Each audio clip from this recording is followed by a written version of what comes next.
Hey what's up guys, welcome to our YouTube channel. ಎಲ್ಲರೂ ಚೆನ್ನಾಗಿರೋ ಅಂದ್ಕೊಂಡಿದ್ದೀನಿ. ಸೊ ಕಳೆದ ವಿಡಿಯೋನ ಯಾರು ನೋಡಿಲ್ಲ ಅಂದರೆ ಐ ಬಟನ್ ಲಿಂಕ್ ಕೊಟ್ಟಿರ್ತೀನಿ. ಫಸ್ಟ್ ಆ ವಿಡಿಯೋಗಳು ನೋಡಿ. ಇದು fundamental series.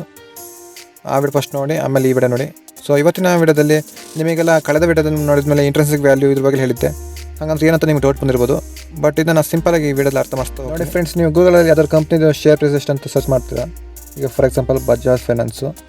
ಇದೇನಂದರೆ current market price. But ಇದರ ಸ್ಟಾಕಿನ ಕಂಪನಿಯ ಆಕ್ಚುವಲ್ ಪ್ರೈಸು, ರಿಯಲ್ ಪ್ರೈಸು ಅಂತಾರೆ, ಇಲ್ಲ ಫ್ಯೂಚರ್ ಪ್ರೈಸು, ಇದು ಯಾವತ್ತೂ ಇದು ತೋರಿಸಲ್ಲ ಸರ್ಚ್ ಮಾಡಿರೋ ಗೂಗಲಲ್ಲಿ. ಇದನ್ನು ನಾವೇ ನಮ್ಮ ಓನ್ ಮೆಥಡಿಂದ ಸರ್ಚ್ ಮಾಡಬೇಕಾಗುತ್ತೆ. ಸರ್ಚ್ ಮಾಡಿ ಫೈಂಡ್ ಔಟ್ ಮಾಡಬೇಕಾಗುತ್ತೆ. ಅದೇ ರಿಯಲ್ ವ್ಯಾಲ್ಯೂ. ರಿಯಲ್ ವ್ಯಾಲ್ಯೂ ಅಂದರೆ ಇಂಟ್ರೆನ್ಸಿಕ್ ವ್ಯಾಲ್ಯೂ, ಫ್ಯೂಚರ್ ವ್ಯಾಲ್ಯೂ ಅಂತಲೂ ಹೇಳ್ಬೋದು. ಸುಮಾರು ಥರ ಅಂತಾರೆ. ಬಟ್ ನೀವು ಅದನ್ನ ಫೈಂಡ್ ಔಟ್ ಮಾಡೋಕ್ಕೆ ಸುಮಾರು ಮೆಥಡ್ ಇದೆ. ಅದರಲ್ಲಿ DCF method, discount cash flow method ಅಂತ ಬರುತ್ತೆ. ಅದರಲ್ಲಿ ಏನಂದರೆ ನೀವು ಕಂಪ್ನಿ ಏನು ಈಗ ಪಾಸ್ಟು 10 years 5 years ಎಷ್ಟು ಫ್ರೀ ಕ್ಯಾಶ್ ಫ್ಲೋ ಜನರೇಟ್ ಮಾಡಿರುತ್ತೆ. ಫ್ರೀ ಕ್ಯಾಶ್ ಫ್ಲೋ ಅಂದರೆ ಕಂಪ್ನಿಗೆ ಲಾಸ್ಟಿಗೆ ಉಳಿಯುವಂಥ ಅಮೌಂಟ್, ಅಂದರೆ ಸೇವಿಂಗ್ಸ್ ಅಂತ ಹೇಳಿದ್ರು ಅರ್ಥ ಆಗುತ್ತೆ.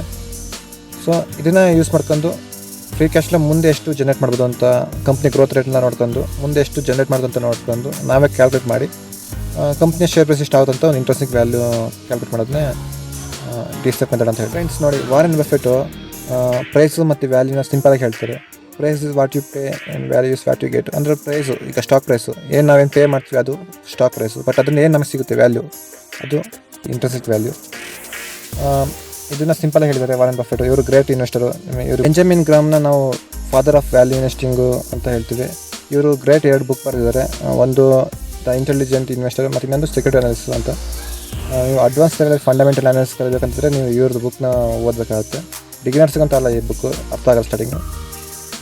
ವಾರೆನ್ ಬಫೆಟ್ ಅವರ ಗುರು ಅಂತಲೇ ಹೇಳ್ಬೋದು ಇವರು ಮತ್ತು ಇನ್ನೊಬ್ಬರು ಫಿಲಿಪ್ ಫಿಶರ್ ಅಂತ ಬರ್ತಾರೆ. ಇವರಿಬ್ಬರು ಗುರು ವಾರೆನ್ ಬಫೆಟಿಗೆ. ಇವರಿಂದನೇ ಕಲಿತವರು ಸಕ್ಸಸ್ಫುಲ್ ಇನ್ವೆಸ್ಟರ್ ಆಯಿತು. ಇವರೇನು ಹೇಳ್ತಾರೆ ಅಂದರೆ ಸ್ಟಾಕ್ ಮಾರ್ಕೆಟು ಶಾರ್ಟ್ ಟೈಮಲ್ಲಿ ವೋಟಿಂಗ್ ಮಿಷಿನ್ ಥರ ವರ್ಕ್ ಆಗುತ್ತೆ. ಅಂದರೆ ತುಂಬ ವಾಲಟಿಲಿಟಿ ಇರುತ್ತೆ, ಜಾಸ್ತಿ ಹೆಚ್ಚು ಕಮ್ಮಿ ಆಗ್ತಿರುತ್ತೆ ಶೇರ್ ಪ್ರೈಸು.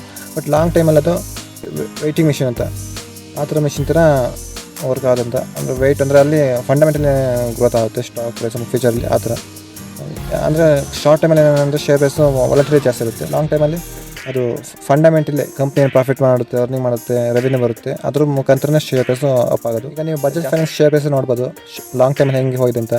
ಜಾಸ್ತಿ ವಾಲಟಿಲಿಟಿ ಇಲ್ಲ, ಫಂಡಮೆಂಟಲಿ ಗ್ರೋತ್ ಆಗಿದೆ. ಇದೇ ಥರ ಎಕ್ಸಾಂಪಲ್. ಈ ಥರ ಸುಮಾರು ಕಂಪ್ನಿಗಳು ಎಕ್ಸಾಂಪಲ್ ಕೊಡ್ಬೋದು. ಈಗ 2002 ಆ ಟೈಮಲ್ಲೆಲ್ಲ ₹5 ಇತ್ತು ಶೇರ್ ಪ್ರೈಸ್. ಈಗ 7,000 100 200 ಹಂಗಿದೆ ಪ್ರೈಸು. ತುಂಬ ರಿಟರ್ನ್ಸ್ ಕೊಡುತ್ತೆ ಲಾಂಗ್ ಟೈಮಲ್ಲಿ. ಈ ಥರ ಫಂಡಮೆಂಟಲಿ ಸ್ಟ್ರಾಂಗ್ ಇರೋಂಥ ಕಂಪ್ನಿ ಮೇಲೆ ಇನ್ವೆಸ್ಟ್ಮೆಂಟ್ ಮಾಡಿದ್ರೆ ಲಾಂಗ್ ಟೈಮಲ್ಲಿ ತುಂಬ ರಿಟರ್ನ್ಸ್ ಇರುತ್ತೆ ನಿಮಗೆ. ಬಟ್ ಅನಾಲಿಸಿಸ್ ಮಾಡೋದು ಗೊತ್ತಿರಬೇಕಾಗುತ್ತೆ ಕಂಪ್ನಿ ಫಂಡಮೆಂಟಲ್ ಅನಾಲಿಸಿಸ್ ಮಾಡೋಕ್ಕೆ. ವ್ಯಾಲ್ಯೂ ಇನ್ವೆಸ್ಟಿಂಗು, ಇಂಟ್ರೆನ್ಸಿಕ್ ವ್ಯಾಲ್ಯೂ ಕ್ಯಾಲ್ಕುಲೇಟ್ ಮಾಡೋದು, ಸುಮಾರು ವಿಷಯಗಳು ಬರ್ತವೆ. ಅದರಲ್ಲಿ ನಿಮಗೆ ಗೊತ್ತಿರಬೇಕಾಗುತ್ತೆ. ನಾನು ಅದ್ರ ಬಗ್ಗೆ ಆಲ್ರೆಡಿ ವಿಡಿಯೋ ಮಾಡಿದ್ದೀನಿ, ಫಂಡಮೆಂಟಲ್ ಅನಾಲಿಸಿಸ್ ಏನಂತ. ನೀವು ಆ ವಿಡಿಯೋ ನೋಡಿದ್ರೆ ಫಸ್ಟ್ ನೋಡಿ ಆ ವಿಡಿಯೋ. ಈಗ ಇಂಟ್ರೆನ್ಸಿಕ್ ವ್ಯಾಲ್ಯೂ ಬಗ್ಗೆ ಸ್ವಲ್ಪ ಸಿಂಪಲಾಗಿ ಹೇಳ್ತೀನಿ. ಏನು ನೋಡ್ತೀರಿ ಈ ಫೋರ್ದಲ್ಲಿ, ಇಲ್ಲಿ ಇದು intrinsic value, actual value, real value ಅಂತಾರೆ ಹಾಗೆ. ಬಟ್ ಇದು share price, market current price.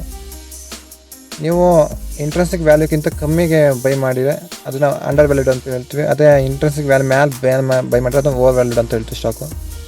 ಅಂದರೆ ನೋಡಿ, ಇಲ್ಲಿ ಇಂಟ್ರೆನ್ಸಿಕ್ ವ್ಯಾಲ್ಯೂಕ್ಕಿಂತ ನೀವು ಕ್ಯಾಲ್ಕುಲೇಟ್ ಮಾಡಿ. ಈಗ ಫಾರ್ ಎಕ್ಸಾಂಪಲ್ ಯಾವುದೋ ಒಂದು ಸ್ಟಾಕ್ ಪ್ರೈಸು ₹1,000 ಇದೆ, ₹1,000 ಟ್ರೇಡ್ ಆಗ್ತಿದೆ ಮಾರ್ಕೆಟಲ್ಲಿ.